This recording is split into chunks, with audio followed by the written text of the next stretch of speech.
శివుడు ఎంత ప్రొటెక్టివ్ అంటే, నీకు ఎవడో ఒక శత్రువు ఉన్నాడు, వాడు నిన్ను చూసి ఓరవలేకపోతున్నాడు, ఎప్పుడు నీకేదో హాని జరగాలి చెయ్యాలి అని చూస్తున్నాడు.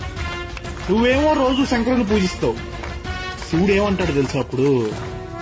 నా ఎగ్జిస్టెన్స్ ని నమ్మి నేను ఉన్నానని మనసా వాచా కర్మణ నమ్మి కొలిచే నా భక్తుడికి హాని చేయాలని చూస్తే వాడు తప్పు చేసినా సరే, ఐ మెన్షన్ ఇట్, వాడు తప్పు చేసినా సరే నాకు వదిలే, నువ్వు వేయగలిగిన దానికన్నా పెద్ద శిక్షే వేస్తా. తండ్రిగా నా భక్తుల మీద నాకు ఆ హక్కు ఉంది.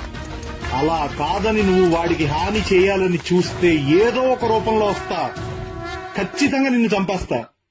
ఆ చంపడం కూడా అలా ఇలా కాదు, మళ్లీ ఇంకో జన్మెత్తాలి అన్నప్పుడు నీ ఒంట్లో ఆఖరి రక్తపు కణం కూడా బెదిరి చచ్చేలా చంపుతా అంటాడు శంకరుడు.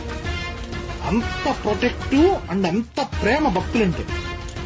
దానికి ఎగ్జాంపుల్ మార్కండేయుడు శివలింగాన్ని పట్టుకుని చంద్రశేఖర పాహిమాం చంద్రశేఖర రక్షమాం అని చంద్రశేఖరాష్టకం పాడితే ధర్మపత్నితో సహా కైలాసం నుంచి పరిగెత్తుకొచ్చి ఆయన చిరంజీవిని చేశాడు.